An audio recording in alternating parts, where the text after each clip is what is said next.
আমরা কি এটা দেখতে পাচ্ছি? আলহামদুলিল্লাহ। ব্যাখ্যার দরকার নেই, সময় শর্ট, আপনারা বুঝে নেন। রাসূল বলেছেন কিয়ামতের আগে মানুষ জেনা করবে, জেনাকে মানুষ জেনা মনে করবে না, মনে করবে এটা অ্যাফেয়ার, ছেলে মেয়ের ক্রাশ। এখন নতুন শব্দ আসে কি, ক্রাশ। চোখে চোখে কন্ট্যাক্ট হবে, কো এডুকেশনের মাধ্যমে মোবাইল নাম্বার এক্সচেঞ্জ হবে, রাতের বেলা কথা হবে, ফোন হবে, তারপর চা খাবে, কফি খাবে, ঘুরবে, আস্তে আস্তে বেড়ে যাবে, তারপরে ব্রেকআপ হয়ে যাবে। তাদের কাছে সিম্পল, এটা খুব সিম্পল, সিলি ব্যাপার। আর কোরআনের কাছে এটা কি? জিনা। এক কথায় কি? জিনা। জিনায় লিপ্ত থাকা অবস্থায় দোয়া কবুল হয় না, কিন্তু মানুষ যদি এটা থেকে বের হয়ে তওবা করে আল্লাহর জন্যে, তার দোয়া অনেক বড় মানুষের দোয়ার মতো কবুল হয়। ওই 3 বন্ধুর একটা হাদিস আছে না, গুহার মধ্যে চাচাতো বোনকে একা পেয়েও সে ফিরে আসছিল আল্লাহর ভয়ে, আল্লাহ পাক তাকে গুহা থেকে বাঁচায় দিচ্ছেন না? হাদিসটা পড়ে দেখবেন, অনেক বড় হাদিস। জিনা থেকে দূরে থাকলে হৃদয়ে নূর আসবে। আপনি আমি যদি আমাদের চোখকে এই পর্যায়ে নিয়ে যেতে পারি যে কোনো গায়রে মাহরামের দিকে চোখ পড়লে আমরা নামিয়ে নিচ্ছি, তখন আপনি ফিল করবেন আপনার মনের মধ্যে নূর আসছে। এই যে আমি এখন একটা লেকচার দিচ্ছি, আমার খুব ভালো লাগছে। ঠিক রাস্তায় যেতে যেতে যদি আমি 8-10টা মেয়ের দিকে তাকাই, আমার এই নূরটা উঠে যাবে। জাহান্নামে কেন অনেক নারী থাকবে জানেন? কারণ তারা শুধু নিজেরা অপরাধ করে না, হাজারো মুমিন মানুষের নূর তারা কেড়ে নেয়। দ্যাট ইজ ওয়াই তারা জাহান্নামে বেশি থাকবে। আরেকটা মেজর কারণ হচ্ছে তাদের উদ্ধত মাথা। মেয়েদেরকে বলছি স্পেশালি, হয়তো এই কথাগুলো মেয়েদের কাছেও যাবে। তাদের এই উদ্ধত মাথা আল্লাহর বিধানের সামনে আত্মসমর্পণ করতে চায় না। তাদের এই উদ্ধত মাথাটা আল্লাহর বিধানের সামনে আত্মসমর্পণ করতে চায় না, এ কারণে তারা জাহান্নামে বেশি থাকবে। যে কোনো বিধান আল্লাহ তাদের সামনে বলেন, সব মেয়ের কথা বলছি না, ম্যাক্সিমাম বিভিন্ন যুক্তি তারা দিবে। সামি'না ওয়া আতা'না এই পর্যায়ের না, যুক্তি দিবে। পর্দা করলে কি এখন কেমন করে চাকরি করব, পর্দা করলে কেমন করে পড়াশোনা করা যায়, এখন তো যাইতেই হচ্ছে, কিছু তো করার নাই, বিভিন্ন যুক্তি, হাজারটা যুক্তি তারা দিবে। কে জানি তাদের ব্রেইনটাকে পুরো ওয়াশড করে ফেলছে। আমি আপনাদেরকে বলছি কে করেছে? এটা করেছে স্বয়ং দাজ্জাল, স্বয়ং দাজ্জাল। কারণ হাদিস একটা আছে, রাসূল সাল্লাল্লাহু আলাইহি ওয়াসাল্লাম বলেছেন দাজ্জালের শেষ অনুসারী হবে এক শ্রেণীর নারী। মাশাআল্লাহ, দাজ্জালের শেষ অনুসারী হবে এক শ্রেণীর নারী। তাদেরকে ঘরে ইসলামিক অনুশাসনে রাখার জন্যে বাবা, ভাই, স্বামী শিকল দিয়ে বেঁধে রাখবে, তারপরেও তারা শিকল ছেড়ে বের হয়ে যাবে, আটকাতে পারবেন না, because of their mind is brain washed. এ কারণে দেখা যায় তাদেরকে যখন কোনো বিধানের কথা আপনি বলবেন, তাদের এই উদ্ধত মাথাটা আল্লাহর বিধানের সামনে অবনত হতে চায় না, বিভিন্ন যুক্তিতর্ক তারা দেয়। এই কারণেই তাদের সংখ্যাটা জাহান্নামে বেশি হবে। আরও কারণ আছে, রাসূল বলেছেন সারা জীবন তাদের জন্য করবেন। স্পেশালি তাদের উদ্দেশ্য করে বলছি যাদের অ্যাফেয়ার আছে। যতই করেন, যত কিছুই করেন না কেন, আপনি যদি তাকে ভোগ বিলাস এবং পার্থিব সুখ শান্তি দিতে না পারেন, সে আপনাকে চিনবে না এক সময়। আপনি যদি আমাদের কথা বিশ্বাস না করেন, লিখে রাখতে পারেন। আর এমনিতে লিগ্যাল বৈবাহিক সম্পর্কেও সারা জীবন অনেক কিছু করবেন, হঠাৎ একদিন কোনো একটা কারণে ঝগড়া লেগে গেছে, তখন দেখবেন সে বলে বসবে সারা জীবন তোমার কাছে কিছুই পেলাম। আমি নারীদেরকে ছোট করছি না, তাদের কিছু কিছু পয়েন্ট বলছি, এইসব কারণে তারা জাহান্নামে থাকবে। আমি একটু এই কথাটা না বললে জাস্টিস হবে না। রাসূল সাল্লাল্লাহু আলাইহি ওয়াসাল্লাম মেরাজে গিয়েছিলেন, আপনারা জানেন। তিনি মেরাজের রাতে অনেক অলৌকিক জিনিস দেখেছেন, নবীদের সাথে সাক্ষাৎ করেছেন, ইভেন আল্লাহর সাথে কথা বলেছেন, আল্লাহর নূর দেখেছেন। এই সময় সবাই তাকে হাসি মুখে সম্বর্ধনা জানিয়েছিল। যার সাথেই দেখা হয়েছে তার সাথেই তিনি হাসি মুখে অভ্যর্থনা তাকে জানিয়েছে, আসসালামু আলাইকা আইয়ুহান নবী, সবাই বলেছে হাসি মুখে। একজন মালাক, একজন ফেরেশতা তাকে দেখে হাসেননি, একজন। আপনারা কি জানেন? রাসূল সাল্লাল্লাহু আলাইহি ওয়াসাল্লাম অবাক হয়েছিলেন। তিনি বলেছিলেন যে ইয়া জিবরিল, ওর চেহারাটা এত গম্ভীর কেন, সে আমাকে দেখে হাসছে না কেন, তার মুখে হাসি নাই কেন? জিবরিল আমিন বলেছেন যে তার নাম হচ্ছে মালাক, তার নাম মালিক, তার নাম মালিক। সূরা যুখরুফের মধ্যে আছে। তার নাম মালিক। যেদিন থেকে আল্লাহ জাহান্নাম সৃষ্টি করেছেন সেদিন থেকে তাকে জাহান্নামের দায়িত্ব দিয়েছেন, অর্থাৎ জাহান্নামের হেড অফ ডিপার্টমেন্ট, ইনচার্জ। সেদিন থেকে তার মুখের হাসি উঠে গেছে। আমরা দোয়া করি আমরা যেন তার সাক্ষাৎ না পাই। তার কাছে পারমিশন নিয়ে রাসূল সাল্লাল্লাহু আলাইহি ওয়াসাল্লাম জাহান্নামের দিকে তাকিয়েছিলেন, ভিতরে দেখেছেন কি আছে। তিনি পরে যা ব্যাখ্যা করেছেন তা হলো, আমি দেখলাম সেখানে খালি মেয়ে আর সেখানে খালি নারী আর নারী। এই হাদিসটা আপনার মাকে বলবেন, আপনার বোনকে বলবেন, আপনার মেয়েকে বলবেন, আপনার স্ত্রীকে বলবেন। এই হাদিসটা যদি কারো হৃদয়ের মধ্যে গেঁথে যেতে পারে, তার দ্বারা অন্যায় করা সম্ভব না। কিভাবে একটা মেয়ে সব কিছু উন্মুক্ত করে ঘুরতে পারে যখন অলরেডি তার আত্মা জাহান্নামে জ্বলছে, অলরেডি, কারণ ভবিষ্যৎ তো আল্লাহ জানেন। যেমন ওমর রাদিয়াল্লাহু আনহু এর ঘর জান্নাতে আছে, রাসূল সেটা দেখে আসেন নাই? এসে ওমর ইবনুল খাত্তাবকে বলেছেন না যে আমি দেখে আসছি তোমার ঘর, আমি ঢুকিনি তোমার ঘরে তোমার আত্মসম্মানের কারণে। তার মানে তিনি পৃথিবীতে বিচরণ করছেন, ঘর তো জান্নাতে অলরেডি তৈরি হয়ে আছে।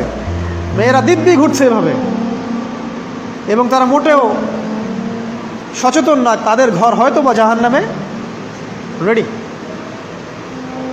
আর আমাদের so called modern western civilisation এদেরকে ব্রেইন ওয়াশ করে দিয়েছে। তারা বাজার করছে, তারা নগ্ন হয়ে ঘুরছে, কাপড় পরেও তারা নগ্ন থাকছে, তারা মডেলিং করছে, গান গাচ্ছে, নৃত্য প্রদর্শন করছে, মিডিয়া আসে, তার দেহ লক্ষ লক্ষ কোটি কোটি মানুষ দেখছে। হাজারো মানুষের নূর চলে যাচ্ছে, অন্যের নূর নষ্ট করে জান্নাতে যাওয়া যাবে না। রাসূল সাল্লাল্লাহু আলাইহি ওয়াসাল্লাম যে আলামতগুলো বলেছেন তার মধ্যে অন্যতম একটা আলামত হচ্ছে শেষ জামানায় মেয়েদের সংখ্যা বাড়বে, ছেলেদের সংখ্যা কমে যাবে।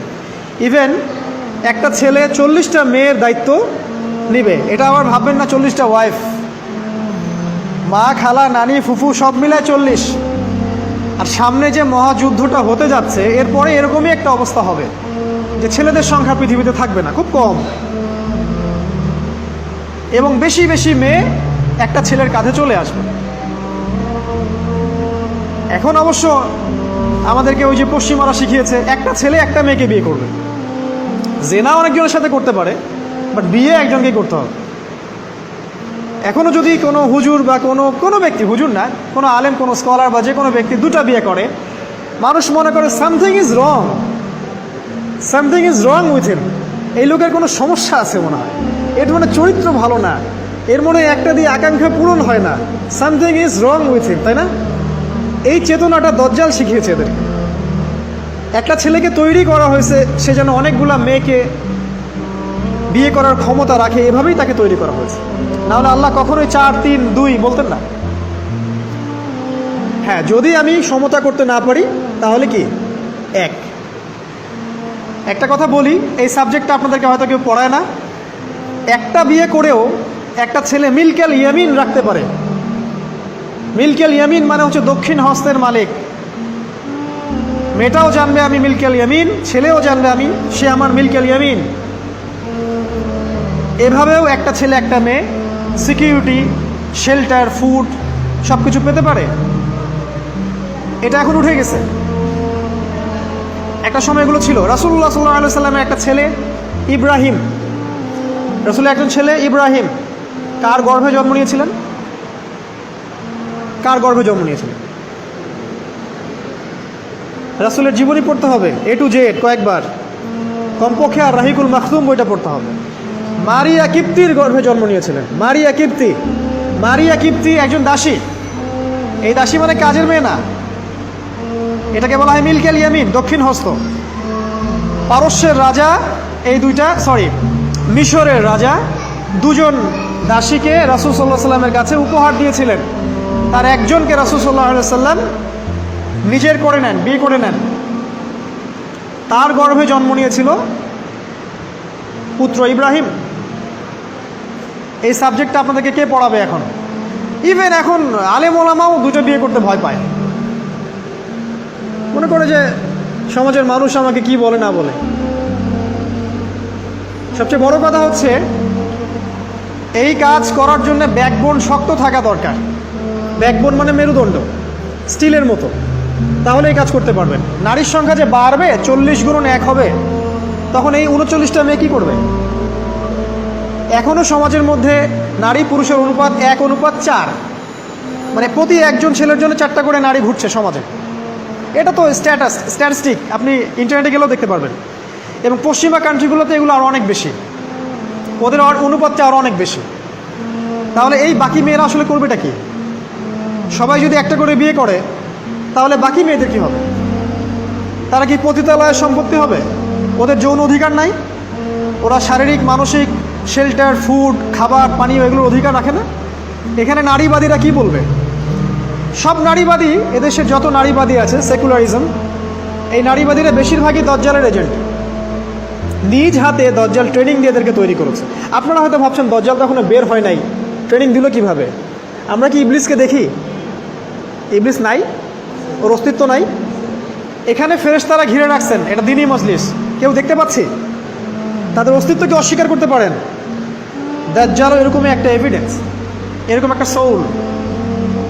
সে অলরেডি রিলিজড, সে শুধু মানুষের রূপে আমাদের সামনে আসেনি, সামনেই আসবে।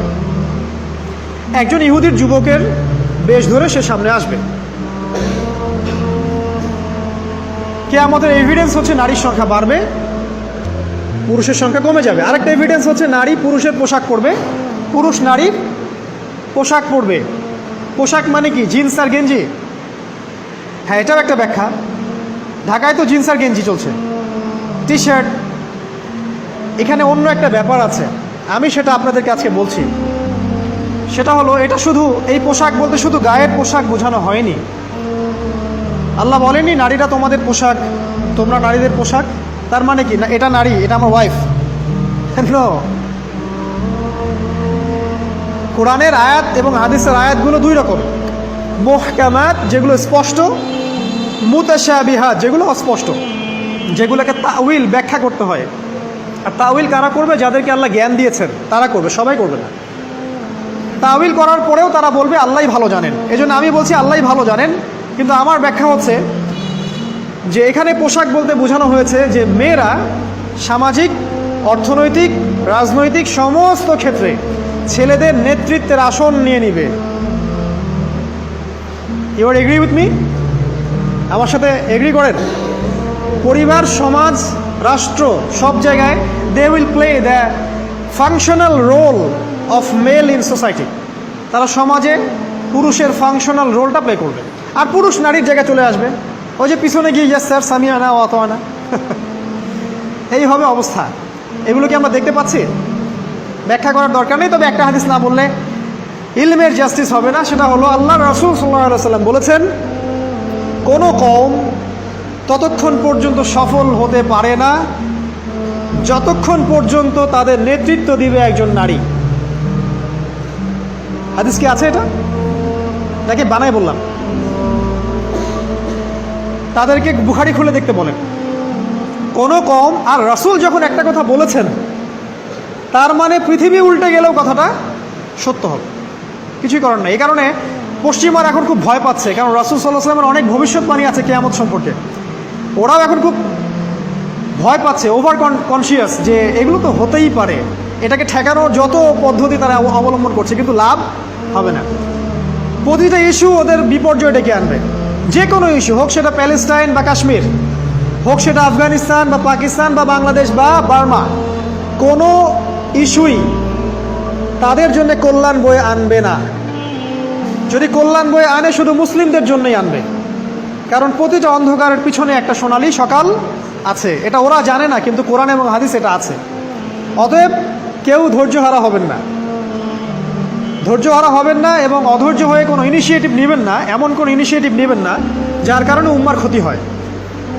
কারণ সামনে যে সময়টা আসছে, এটা আমাদের বিজয়ের সময়, ওদের বিজয়ের সময় নয়। All you have to do, আপনাকে শুধু এতটুকু করতে হবে, জাস্ট বি প্রিপেয়ার ইউরসেলফ। নিজের প্রস্তুতি নিজে নেওয়া শুরু করেন, কারো দিকে দেখার দরকার নেই। এবং অবশ্যই collectively, as a Umma, as a nation, কিয়ামতের আলামত হচ্ছে নারীর সংখ্যা বাড়বে, পুরুষের সংখ্যা কমবে। নারীরা পুরুষের পোশাক পরবে, পুরুষরা নারীর পোশাক পরবে। পোশাক মানে সোসাইটির ফাংশনাল রোল। মানুষ হালাল হারামের বিবেচনা করবে না, মানুষ জেনা করবে জেনাকে জেনা মনে করবে না, মানুষ মদ খাবে মানুষ মদকে মদ মনে করবে না। হারা গেছে